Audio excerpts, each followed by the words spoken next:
देभ्यः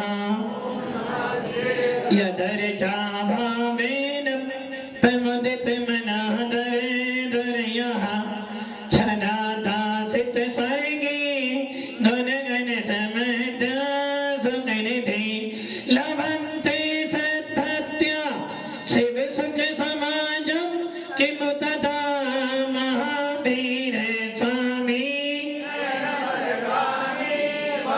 महावीर स्वामी महावीर स्वामी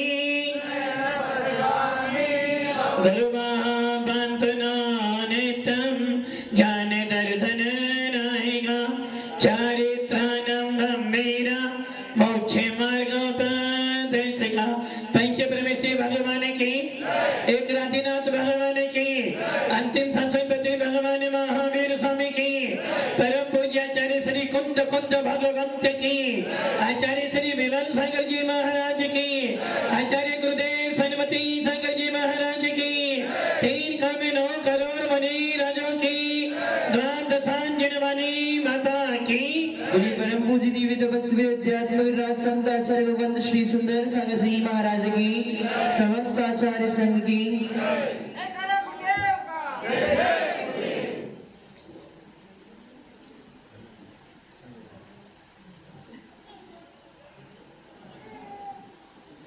हाँ कुछ काम भव्य आत्माओं, भगवान महावीर का शासन चल रहा है और भगवान महावीर के शासन में हम सबको जैन लिखने का सौभाग्य मिला है।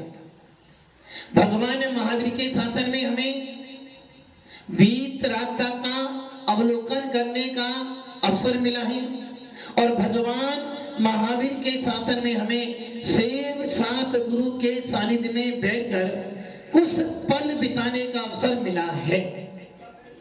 इतना सौभाग्य हमारा है कि हमें आज भी इस पंचम काल के अंदर भी हमें जिन शासन के प्रति थोड़ी बहुत श्रद्धा उत्पन्न होती है, ये हमारा सौभाग्य है कि हमें इस पूरे विश्व के अंदर जहाँ मिथ्यात्व का बोलबाला है, जहाँ पग पग पर मिथ्यात्व के आयतन मिलते हैं, वहां पर हमें सच्चे धर्म के प्रति सच्चे आयतनों के प्रति हमारा मन जाता है। यह हमारा कुछ पुण्य है जो हमें इतना विशाल निर्मल शासन मिला है। संसार में हर चीज बदलती है, कभी मकान बदलते हो, कभी दुकान बदलते हो, कभी अपने आप के कपड़े बदलते हो और यहाँ तक कि आपके बदलते बदलते बदलते एक दिन आपके परिणाम भी बदलते हैं। जैन शासन सारा भावों पे टिका है। भाव तुम्हारे अच्छे हैं तो तुम्हें अच्छा फल मिलेगा, भाव तुम्हारे खराब हैं तो तुम्हें फल खराब मिलेगा, और यदि आपके भाव अच्छे हैं और आकुलता की हैं तो भी आपका फल। इसलिए भगवान महावीर के शासन में सबसे ज्यादा महत्वपूर्ण है अपने आपके परिणामों को संभालना, क्योंकि कहीं भी जाओगे निमित्त बहुत सारे मिलेंगे, एक ढूंढोगे 1000 अपने आप। हमें करना क्या है? अपने परिणामों को संभाल के रखना है। और यही कारण है कि सम्यक सार में आचार्य कौन स्वामी कह रहे हैं कि सम्यक दृष्टि जीव और मिथ्या दृष्टि जीव दोनों की पढ़ते में, दोनों की क्रियाओं में, दोनों के व्यवहार में कोई अंतर नहीं है। दोनों का व्यवहार एक जैसा है, दोनों के पास संज्ञा एक जैसी है, दोनों के पास परिवार एक जैसा है, किंतु मात्र उनकी श्रद्धा, उनकी मान्यताओं में अंतर पड़ जाता है। सम्यक दृष्टि होगा वो जिनेंद्र देव के प्रति, जिन शासन के प्रति, वीतरागता के प्रति लगाव करेगा। मिथ्या दृष्टि वो भी मंदिर जाता है किंतु उसकी श्रद्धा अनायतनों के प्रति होती है। अब आप ये विचार कर लो कि जैन शासन मिले जाने के बाद भी सबकी देव सात गुरु के प्रति श्रद्धा उत्पन्न हो जाए जरूरी नहीं है। सबको जैन कुल मिल जाने के बाद भी सबके परिणाम एक जैसे बन जाए जरूरी नहीं है। और जिन शासन में देव सात गुरु का समागम मिल जाने के बाद भी हर कोई अपने आप के परिणाम निर्मल कर ले जरूरी नहीं है। सौभाग्यशाली वो जीव होते हैं जो जिन शासन को पाकर थोड़ा सा पुरुषार्थ कर अपने परिणामों को निर्मल कर लेते हैं। इसलिए हमारे जैन शासन में सबसे ज्यादा मूल्य है सम्यक दर्शन का। यदि आपकी श्रद्धा मजबूत है तो समझ लेना आप अपनी आत्मा का कल्याण कर सकते हो। और यदि आपकी श्रद्धा कमजोर है तो क्या होगा? यदि आपके मकान की नींव कमजोर है, थोड़ा तूफान आएगा और मकान उड़ाकर ले जाएगा। यदि आपका थोड़ा सा ध्यान भटका तो आपकी गाड़ी खराब हो जाएगी। उसी प्रकार यदि आपकी थोड़ी सी श्रद्धा गिरी, थोड़ा सा श्रद्धा में अंतर आया, आपका मोक्ष मार्ग गिर जाएगा। इसलिए आचार्य भगवान बार बार कह रहे हैं, भैया श्रद्धा को मजबूत कर। वीतराग शासन मिला है तो उस वीतराग शासन पर अपनी श्रद्धा को अटूट कर ले कि मेरे को मात्र वीतराग शासन के अलावा किसी और शासन की जरूरत नहीं है। यदि मान लो आपकी श्रद्धा गिर जाए तो पता आपको क्या होगा? यदि आपकी श्रद्धा नहीं गिरती है, यदि आप सम्य दृष्टि जीव हो, यदि आपने सम्य दर्शन प्राप्त कर लिया है तो आचार्य भगवान कहते हैं नियम से तेरी देव गति तो कब होगी? जब तेरी श्रद्धा अटूट हो, जब तेरी श्रद्धा मजबूत है, तेरे पास सम्य दर्शन है तो तुझे क्या मिलेगा?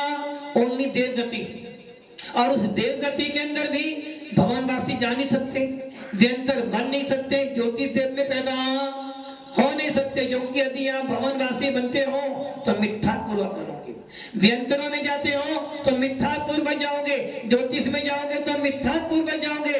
और यदि आपके पास सम्यक दर्शन है, यदि आपके पास अच्छी श्रद्धा है, मजबूत श्रद्धा है, जिन शासन के प्रति अटूट श्रद्धा अटूट, यदि आपकी 7 तत्व 6 धर्म 5 अस्तिकाएं, इनके स्वरूप को आपने समझा है और इनको समझने के बाद अपनी आत्मा को समझा है, अपनी आत्मा के स्वभाव को जाना है, तो निश्चित आपकी अंतर आत्मा के अंदर सम्य दर्शन पनप रहा है। आपके अंदर सम्य दर्शन का दीपक जल रहा है। और वो दीपक क्या करेगा? जिसको सम्य का दर्शन हो जाता है वे जीव कहाँ नहीं जाता? नरकों में नहीं जाता। यदि आपको सम्य दर्शन हो गया, आप नरक गति में नहीं जा सकते। यदि आपको सम्य दर्शन हो गया तो आप तिर्यक गति में नहीं जा सकते। और यदि आपको सम्यक दर्शन प्राप्त हो गया है तो आप मनुष्य भी नहीं बन सकते। अब आपसे विचार कर लो कि अभी आप मनुष्य बन गए हो, यदि इस मनुष्य पर्याय में आपने सम्य दर्शन प्राप्त कर लिया तो आपकी 3 गति तो अपने आप त्रियंचों के दुख देख रहे हैं, नारकियों के दुख जिनवाणी से पढ़ कर सुनकर वेदन कर लिया है, और मनुष्य गति के दुखों को भोग रहे हो। और यदि आपने इस पर्याय में सम्यक दर्शन प्राप्त कर लिया, यदि आपने इस पर्याय में भेद विज्ञान प्राप्त कर लिया, यदि आपने इस पर्याय में अपनी आत्मा के स्वभाव को जान लिया, तो समझ लेना आपका वो भेद विज्ञान, आपका वो सम्यक दर्शन आपको कहाँ ले जाएगा? सिर्फ देव गति, और उसमें भी स्वर्ग में। आज जब स्वर्ग में जाओगे सम्यक दर्शन सहित तो ऊंचे ऊंचे देवों में ही आपकी उत्पत्ति होगी। और यदि आपका सम्यक दर्शन मजबूत नहीं है तो, यदि आपका सम्यक दर्शन मजबूत नहीं है तो क्या होगा? नरक भी जा सकते हो, तिर्यक भी बन सकते हो, मनुष्य भी बन सकते हो, और यहाँ तक कि यदि ज्यादा परिणति खराब हो जाए तो निगोद की यात्रा भी। कब? जब आपकी श्रद्धा टूट जाए। और मान लो आपका सम्यक दर्शन बहुत मजबूत है, आपकी श्रद्धा बहुत मजबूत है, किंतु आपने क्या किया? सम्यक दर्शन प्राप्त करने से पहले आयु बंध आपने मिथ्यात्व अवस्था में आयु बंद कर लिया और आपने नरक आयु का बंद कर लिया और बाद में सम्य दर्शन प्राप्त किया, तो क्या फल मिलेगा? अब आप कितना ही मंदिर जाना, कितना ही महाराज के पीछे भागना, कितना ही स्वाध्याय करना, भले आप मुनि बन जाना, आपने आयु बंद पहले कर लिया है। और आयु बंद करने के बाद आप अब कुछ भी करना, आपको उस आयु में तो जाना। तो अभी आपको क्या करना चाहिए? जब तो निश्चित है कि आपको कुछ लोगों को आयु बंद हो चुका है और कुछ को आयु बंद नहीं। जिनको हो गया है अब वो क्या करें? जिनको आयु बंद हो गया वो ये काम करें कि यदि मुझे आयु बंद हो भी गया हो तो उसका थर्मामीटर, यदि मेरे को अशुभ आयु का बंद हुआ है, यदि मेरे को नरक त्रियंच मनुष्य आयु का बंद हो गया है, तो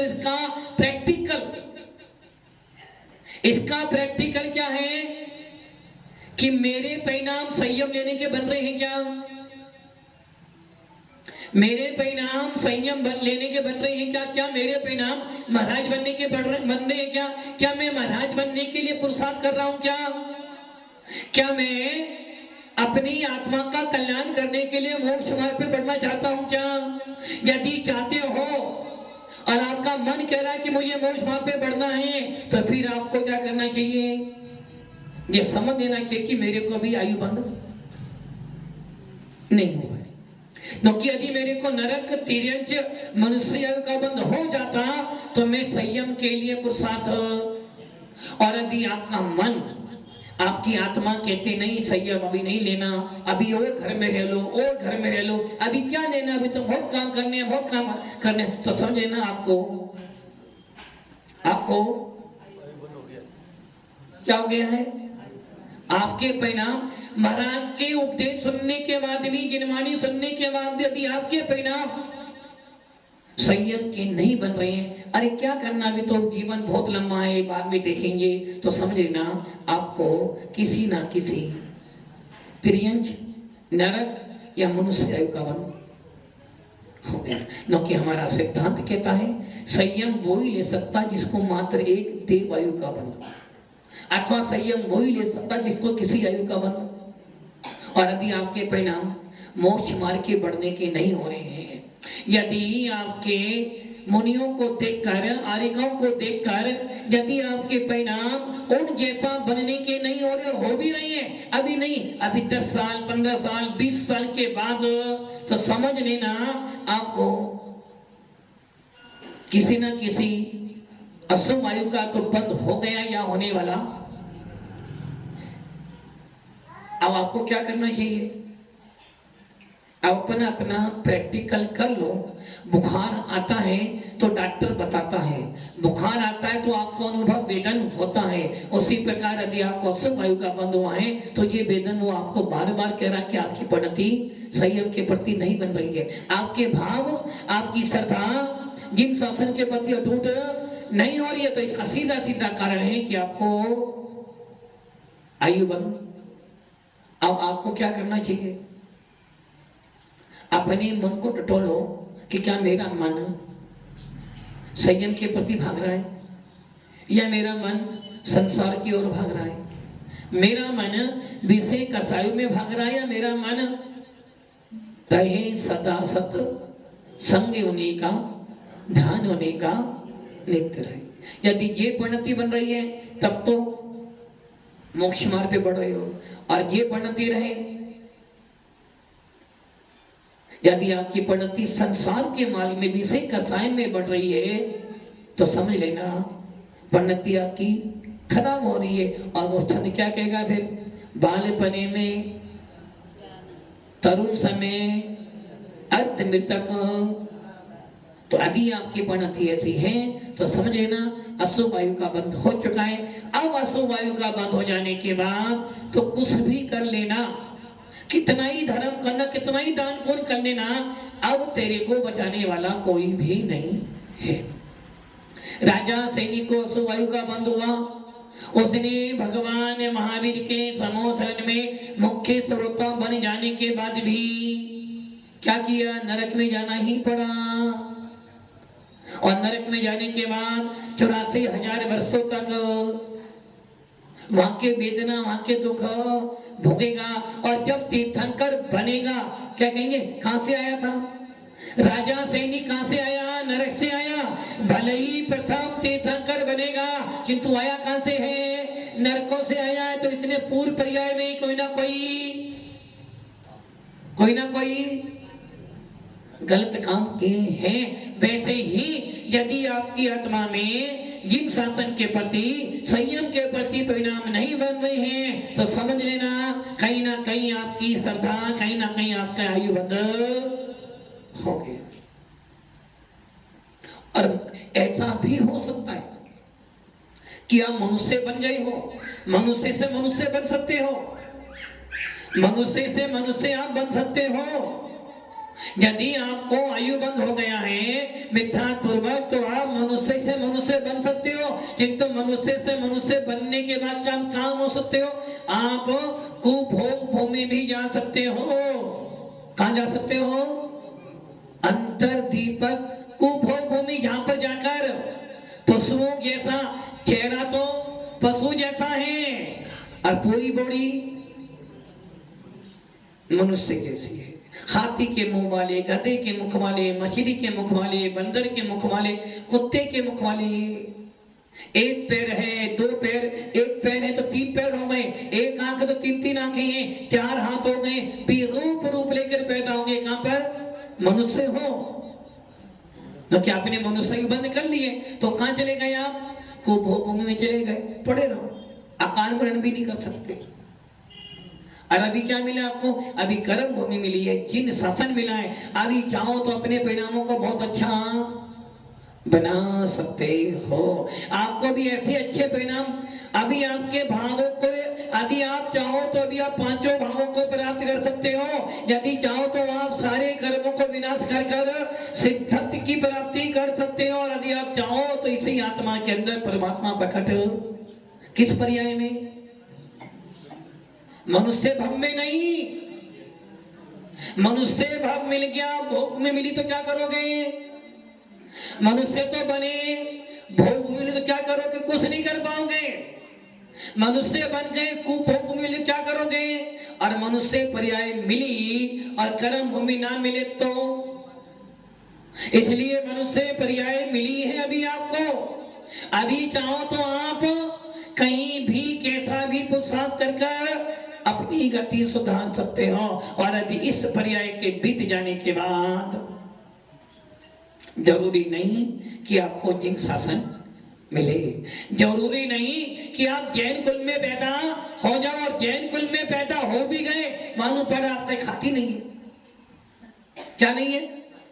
अब आप महाराज बन जाओ, माताजी बन जाओ, किसी का खात नहीं है, जैन है, बहुत श्रद्धा है, बहुत स्वाध्याय करता, बोले महाराज मुझे महाराज बना दो। बोलो महाराज बनाएंगे, बन सकता है क्या? किसी की एक आंख से दिखना बंद हो गया है, आंखें दोनों हैं किंतु एक आंख अपना काम करना बंद चुकी है। अब बताओ महाराज बन सकता है? क्यों? एक आंख है ना, वो दान दे सकता है, भगवान का अभिषेक कर सकता है? नहीं कर सकता। कौन है? जैन।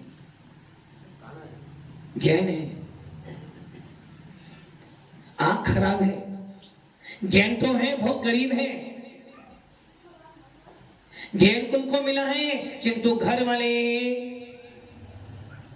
अब आप सोच लो, आपके आत्मा का मूल्य तो छोड़ो, आपके शरीर का इतना मूल्य दे दिया। आपके शरीर में जरा सा भी रोग हो जाए, यदि आपके शरीर में जरा सा रोग हो जाए तो आप संयम के मार्ग पर, यदि आपके शरीर में जरा सी खराबी हो जाए तो आप संयम के मार्ग पर नहीं आ सकते।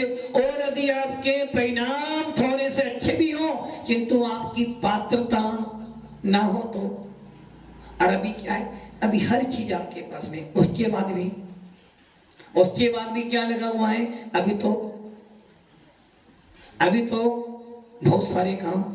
और मान लो अभी बैठे बैठे आपको यदि अटैक आ जाए तो महाराज जी महाराज तो बनना है, माता जी बनना तो है, अभी क्या वो घर में थोड़ी सी परेशानियों से सेट कर दूं, उसके बाद निश्चित बनूंगा, ये निश्चित बन जाऊंगा। और मान लो आप यहाँ से उठे, आपको आया अटैक, क्या हुआ? डॉक्टर ने कह दी भैया 24 घंटे के बाद, 24 घंटे बहुत भारी है। अच्छा भारी है, 24 घंटे के बाद कुछ भी हो सकता है। मान लो उन 24 घंटे में आप क्या चिंतन करोगे? आपको डॉक्टर कह रहा है कि बस 24 घंटे का, मैम 24 घंटे के बाद कुछ भी हो सकता है, या तो इधर या राम नाम सत्य है, या तो हरे का नाम कर लो, या तो अभी निकल जाओ, वरना राम राम सा तो 24 घंटे का समय है। बोलो उस समय आपके मन में क्या भाव आएंगे? हे भगवान, यदि मैं बच गया तो सत्येंद्र जी क्या करोगे?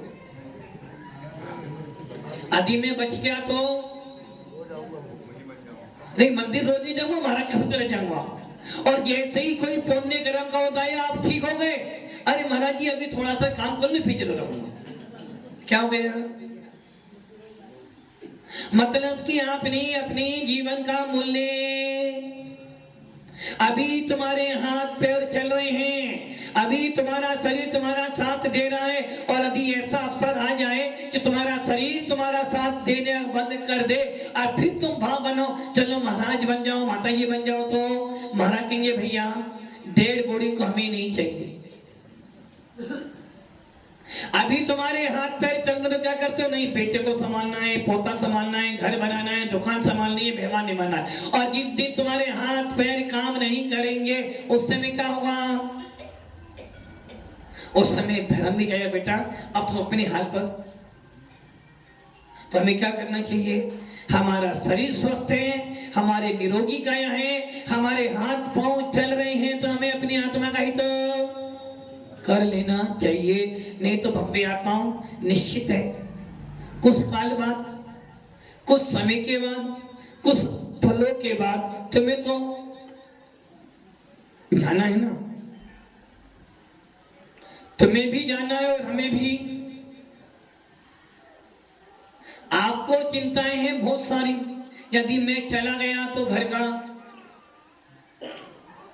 यदि मैं चलेगा तो मेरे बिना घर कैसे, शादी कौन कराएगा? और महाराज सोच रहे हैं, माता ये सोच रही है, यदि मैं चला गया तो कोई है ही नहीं।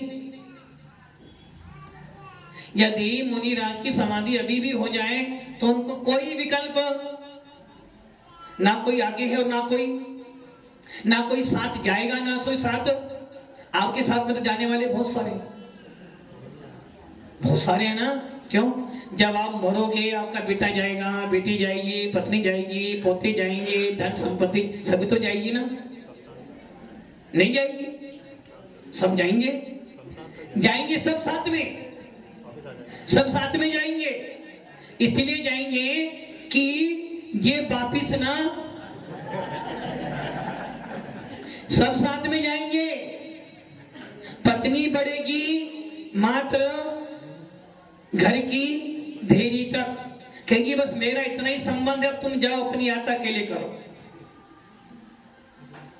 बेटा कहेगा पापा तुम तो गए, अब मेरा अंतिम काम बचा है कि तुमको आग और लगा दूं। बस आग लगाने के बाद मैंने अपना फर्ज, तुमने मुझे पाल पोस के बड़ा किया, 20 साल 50 साल तक मुझे संभाला, मेरा फर्ज एक ही था कि मरते समय आपको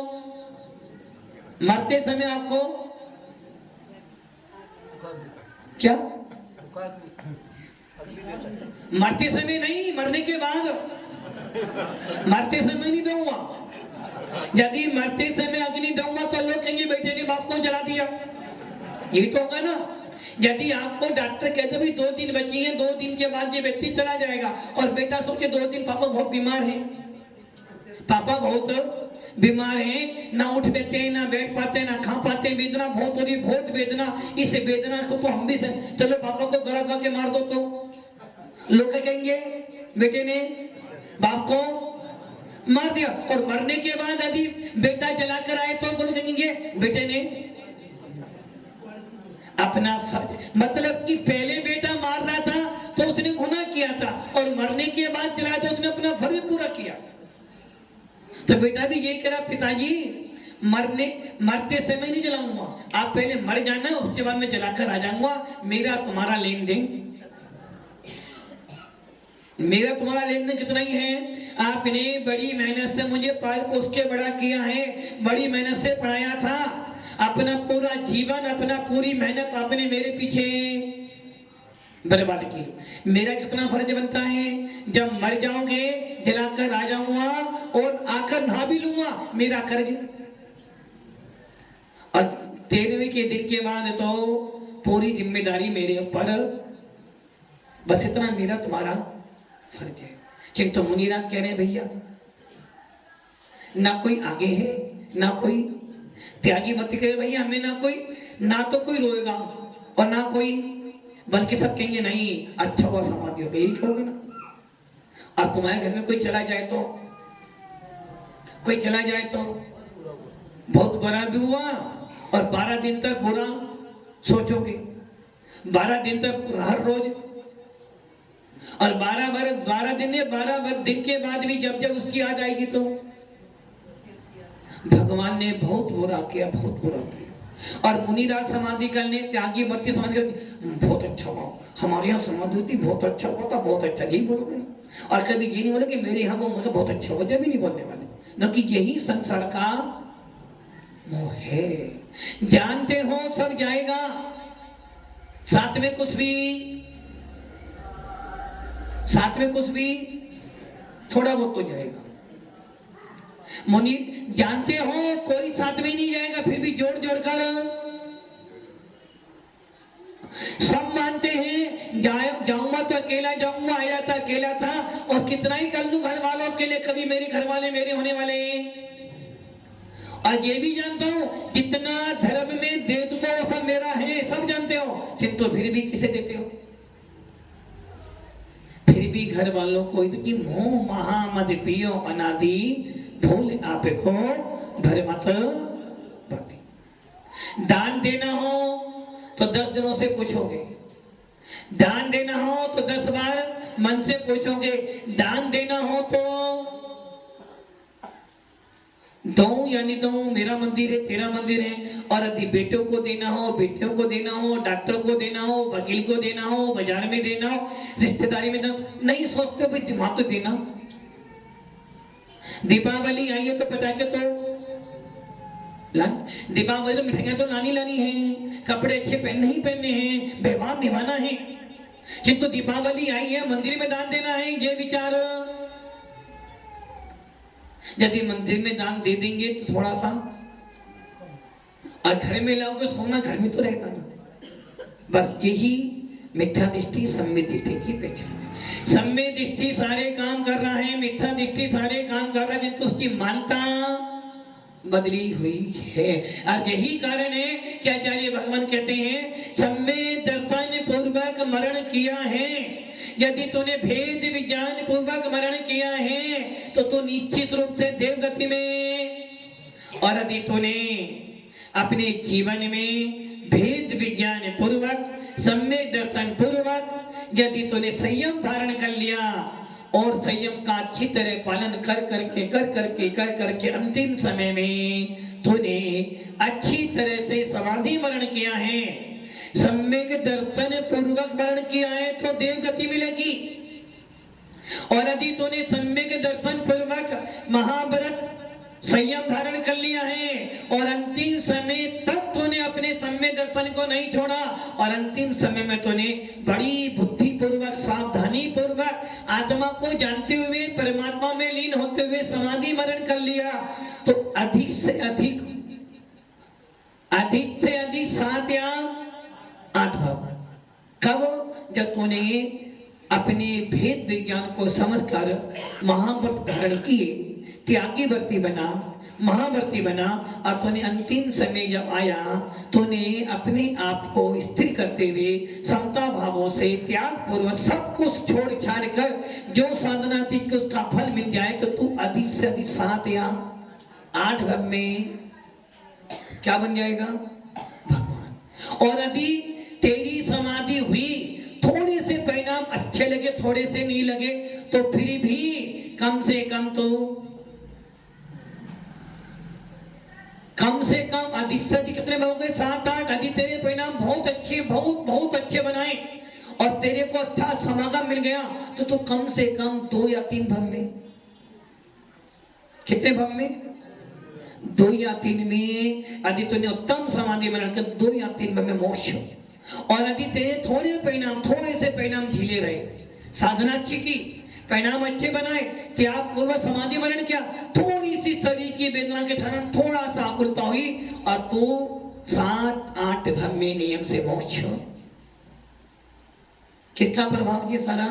तेरे स्वयं के भावों। सम्यक दर्शन का प्रभाव, चारित्र का प्रभाव यही है कि यदि जिन शासन मिला है तो सम्यक दर्शन का सार है ज्ञान।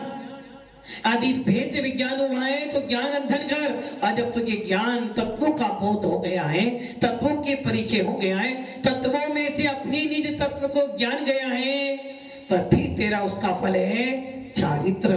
और जो चारित्र धारण करेगा वो मोक्ष मार्ग को प्राप्त करते हुए सीधा सिद्धता की प्राप्ति करेगा। इसलिए जैन शासन में रत्नत्रय, सम्यक दर्शन, सम्यक ज्ञान और सम्यक चारित्र का मूल है। जो रत्नत्रय पालन करेगा, जो अंतिम समय तक अपनी रत्नत्रय को साथ में ले जाएगा, वो निश्चित रूप से समाधि वरण कर देव गति में जाएगा। वहां से आएगा, मनुष्य बनेगा, फिर देव गति में जाएगा, फिर मनुष्य बनेगा और मुनि बनकर सीधा मोक्ष में। ऐसा जिन शासन आप सबको मिला है, इस जिन शासन में कम से कम अपनी आत्मा के कल्याण करने की भावना व्यक्त करो, ताकि आपका सम्यक दर्शन बना रहे और आप सब चारित्र धारण करके मोक्ष की यात्रा करें। ओम नमः सिद्धेभ्यो।